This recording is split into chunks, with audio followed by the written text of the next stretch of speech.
Hello, dear friends. I, Dr. Shamsher Singh, join with you all with my new topic, जो एक video shoot करने जा रहा हूँ जेब्रा फिश के ऊपर।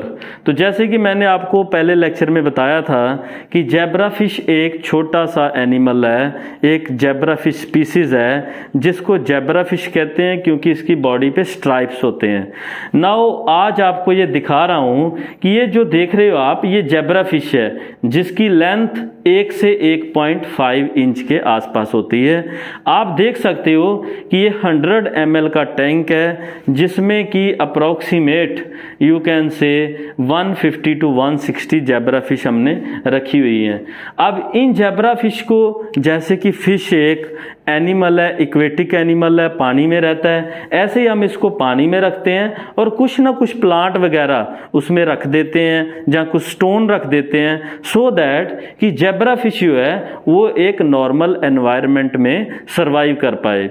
अब मैंने आपको बताया था कि हम जेब्रा फिश को बहुत एक्सपेरिमेंटल पर्पस के लिए, जैसे कि diabetes, Alzheimer, Parkinson, autism, cancer और विटिलिगो, कई और डिसऑर्डर हैं जिसके लिए आप यूज़ कर सकते हैं। क्योंकि एक तो इसको मेंटेन करना इजी है, दूसरा इसका कोई डाइट के इतने चार्जेस नहीं है, तीसरा ये एनिमल इजीली डेड नहीं होता, चौथा कि इसका रीजनरेशन पावर बहुत अच्छा है। तो इसलिए मैं आपके साथ आज बात करता हूँ कि जेब्रा फिश को जब भी हम यूज़ करते हैं, अगर आप इसको ट्रांसफ़र करना चाहें 1 लीटर के टैंक में तो आप इजीली कर सकते हैं और 1 लीटर में मैक्सिमम आप 8 या मैक्सिमम 10 फिश को आप रख सकते हैं और इतनी ही उसकी कैपेसिटी रहती है।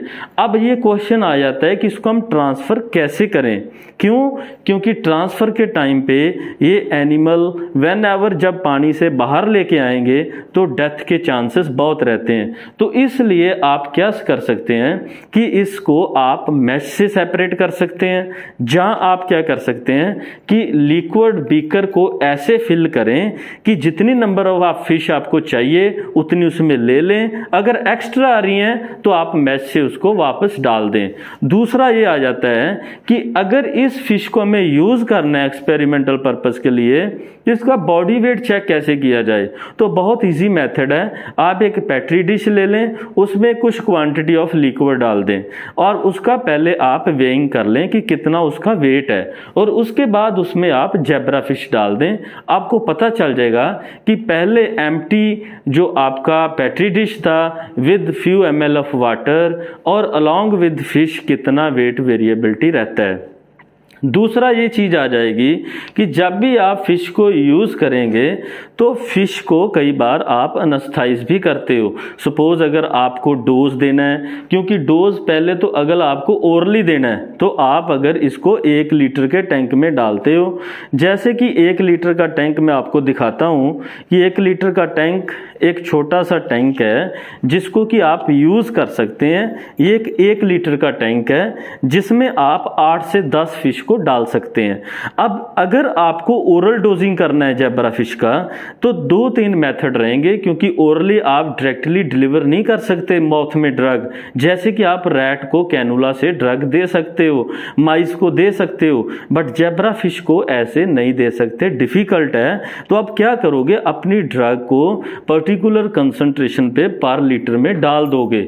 अब दूसरा क्वेश्चन स्टूडेंट के माइंड में ये आएगा कि सर अगर ड्रग को डाल दें तो 10 फिश है तो एक फिश ने कितनी कंसंट्रेशन को उठाया। तो आप ऐसे भी कर सकते हैं कि सपोज अगर आपका 4 डे या 7 डे का प्रोटोकॉल है तो आप अल्टरनेटिवली डेली एक फिश को सेक्रीफाई करें और उसका ड्रग कंसंट्रेशन चेक करें कि वो कितना ड्रग कंसंट्रेशन फिश ले रहा है। नहीं है तो फिर आप क्या करोगे, ड्रग को यहाँ पुअर करोगे और ऑन द लास्ट डे देखोगे कि आप ड्रग का इफेक्ट क्या आ रहा है। क्योंकि इस टैंक को आपको अगर 4-7 डेज के लिए यूज़ करना है, एक्सपेरिमेंटल जो आपका टाइम है वो 7 डेज का है, तो इसको आपको अल्टरनेटिव डेज पे क्लीन भी करना पड़ेगा। तो इट मीन्स कि कुछ ड्रग यहाँ पे रिजाइड भी करेगी, रह जाएगी, जो आपके क्लीनिंग लिक्विड के साथ बाहर चली जाएगी। तो ये एक माइनर सी डिफिकल्टी डिफ़िकल्टी ज़रूर आएगी अगर आप फिश को ड्रग ओरली देते हैं। अगर आप ड्रग आईपी देना चाहते हो तो इट मीन आप ड्रग को क्या करोगे, आप फिश को अनस्थाइज करोगे। तो अनस्थाइज करने के लिए एक बहुत सिंपल मेथड है कि एक फॉर्म ले लो, आप फॉर्म पे थोड़ा सा पानी डाल दो और पानी डालने के बाद वो वेट हो जाएगा और आप एक फिश को टैंक से सेपरेट करके फॉर्म के ऊपर रख दो और रखने के बाद उसमें थोड़ा सा एक कट लगा दो। कट में आपका फिश जो है वो स्टे कर जाएगा। सपोज ये एक फॉर्म है जिसको आपने सेंटर से नाइफ से कटा हुआ है और ये वेट है प्रॉपरली और इसके ऊपर आपने फिश को टिल्टेड कर दिया, उल्टा कर दिया और उल्टा करने के बाद लोअर टू अब्डोमिनल पार्ट आप इसके इंट्रापेरिटोनियल इंजेक्शन दे देते हैं। अब फिर आपके माइंड में क्वेश्चन आएगा कि इंजेक्शन दें किससे, तो इसके लिए हमें 5 या 10 माइक्रोलीटर का हैमिल्टन सिरिंज यूज़ करना पड़ेगा। बट ये ध्यान में रखें कि उसका माउथ पार्ट है वो बहुत ज़्यादा ब्लंट ना हो, अदरवाइज वो इंजरी क्रिएट करेगा और इंजरी से आपके फिश की डेथ हो सकती है। तो पहला रूट था ओरल रूट, जो सेकंड रूट है वो है इंट्रापेरिटोनियल रूट। ऐसे जो तीसरा रूट है इंट्रानाइगुलर रूट भी है। आप फिश को ड्रग ब्रेन में भी दे सकते हैं but it need little bit skill and you have to anaesthetise the fish.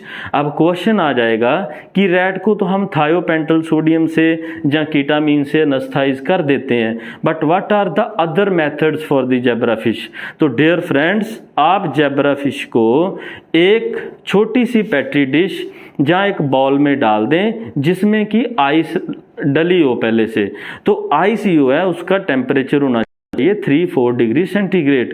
तो जो फिश है ये 3-4 डिग्री सेंटीग्रेड पे फ्रीज हो जाती है, मरती नहीं है।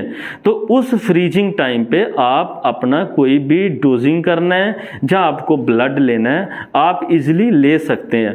अब इसके बाद मैं बहुत शॉर्टली आपको बता दूं, क्योंकि प्रैक्टिकली हम कैसे करते हैं, टॉक्सिन देते हैं, कौन से बिहेवियर करते हैं, वो मैं आपको नेक्स्ट वीडियो में बताऊंगा। सो दैट आप इसको ज़्यादा से ज़्यादा सब्सक्राइब करेंगे ताकि मैं जो नेक्स्ट वीडियो अपलोड करूं उसमें आपको पता चल जाए कि जो एपिलेप्सी है वो जेब्रा फिश में कैसे डेवलप होता है और एपिलेप्सी में कौन कौन से सिम्टम जेब्रा फिश में आते हैं। तो चलो फ्रेंड्स चलते हैं। आपको ये मैं दिखा रहा हूं, ये जेब्रा फिश है। अब इसको मेंटेन करने के लिए हम इनको डाइट भी देते हैं। जैसे आप रैट को डाइट देते हैं ऐसे आपको जेब्रा फिश को टेट्राबिट्स का डाइट देना पड़ेगा, जो कि आपको क्रश भी करना पड़ता है पेस्टल मोर्टार में। क्यों? क्योंकि इसका ग्रेन्यूल साइज ज़्यादा बड़ा हो सकता है। वो फिश के कहीं थ्रोट में अटक गया तो आपके फिश की डेथ हो सकती है। इसलिए आप क्या करें, इसको क्रश कर लें अच्छी तरह सो दैट कि इसका पार्टिकल साइज 300 to 400 माइक्रोन के आसपास एग्जिस्ट करे। तो इसको बहुत इजीली जेब्रा फिश एनगल्फ करेगा और जेब्रा फिश इजीली सर्वाइव करेगा। जेब्रा फिश को याद रखें 2 बार डाइट देनी पड़ती है, एक मॉर्निंग टाइम और दूसरा देना पड़ता है इवनिंग टाइम। उसके बाद हमें डालना पड़ता है एंटी फंगल। क्यों? क्योंकि ये एक्वेटिक एनिमल है। आपको पता है पानी में फंगस ग्रोथ बहुत जल्दी होता है। अगर फंगस का ग्रोथ हो जाए तो आपके जेब्रा फिश की डेथ हो सकती है। इन्फेक्शन से नंबर ऑफ फिश जो है उनकी डेथ हो सकती है। तो आप क्या करें, ये होपर का एंटी फंगल जो सोल्यूशन है इसको आप ऐड करें। जैसे कि आप 5 ml जो है एक 5-10 लीटर में डाल दें तो बहुत अच्छा रिजल्ट आपको मिलेगा। तो आप इनकी कुछ ड्रॉप्स अगर डालते हैं तो इसका एंटी फंगल इफेक्ट जो है वो आपकी जेब्रा फिश को प्रोटेक्ट करेगा। दूसरा आ जाता है एंटी इचिंग। सो दैट जैसे कि आप जानते हैं कि इचिंग जो है ये कई तरह के प्रोटोजोआ या कोई और माइक्रो ऑर्गेनिज्म जो जेब्रा फिश को इचिंग करते हैं, जिससे क्या रहेगा कि अदरवाइज तो कोई प्रॉब्लम नहीं है बट जब आप बिहेवियर स्टडी करेंगे तो आपको भी पता है अगर एनिमल को इचिंग हो तो बिहेवियर आपका सही नहीं आएगा। तो इसलिए आपको एंटी इचिंग सॉल्यूशन भी यूज करना पड़ेगा। उसके बाद आ जाता है एंटी क्लोरीन। तो एंटी क्लोरीन जबकि हम देखें कि हमारा जो वाटर है this is a normal water, तो इसमें कई तरह की मेटल हो सकती हैं, कई तरह के टॉक्सिक सब्सटेंसेस हो सकते हैं। तो अगर आप एंटी क्लोरीन डालते हैं तो एंटी मेटल इफेक्ट और एनी टाइप ऑफ टॉक्सिकेंट है तो उसको न्यूट्रलाइज करना बहुत ईजी है। तो इसलिए रिड ऑल एंटी क्लोरीन जो आप सोल्यूशन है उसको जेब्रा फिश टैंक में डाल सकते हैं, so that animal will not suffer from the any type of the problem. So this is the another solution which is for the general aid. So dear friends, ये एक fish की general add के लिए है कि मान लो अगर आपको लग रहा है कि एंटी फंगल भी आप डाल रहे हो बट उसका एंटी फंगल इफेक्ट नहीं आ रहा, तो एक जनरल एड सोल्यूशन भी अगर आप डालते हैं तो इसका एंटी फंगल, एंटी प्रोटोजोअल और सो मैनी अदर प्रॉपर्टीज आपको दिखाई देंगी। तो इससे क्या रहेगा, आपका फिश का सर्वाइवल बढ़ेगा। आने वाली वीडियो में मैं आपको और भी बताऊंगा कि क्या क्या सोल्यूशन हम ऐड करते हैं, तो इसलिए इस चैनल को आपने सब्सक्राइब करना सो दैट कि you will aware about all these things. तो डियर फ्रेंड्स, आज मैंने आपको जेब्रा फिश दिखाया और ये नंबर ऑफ सॉल्यूशंस दिखा दिए। अब आने वाली वीडियोस में बात करूंगा आपके साथ कि जेब्रा फिश ग्रोथ कैसे करता है, कौन कौन सी स्टेजेस रहती हैं, किस रूट से कैसे ड्रग देते हैं। Hope you will enjoy this video. तो ये आपको लेक्चर बहुत अच्छा लगा होगा। Thank you very much.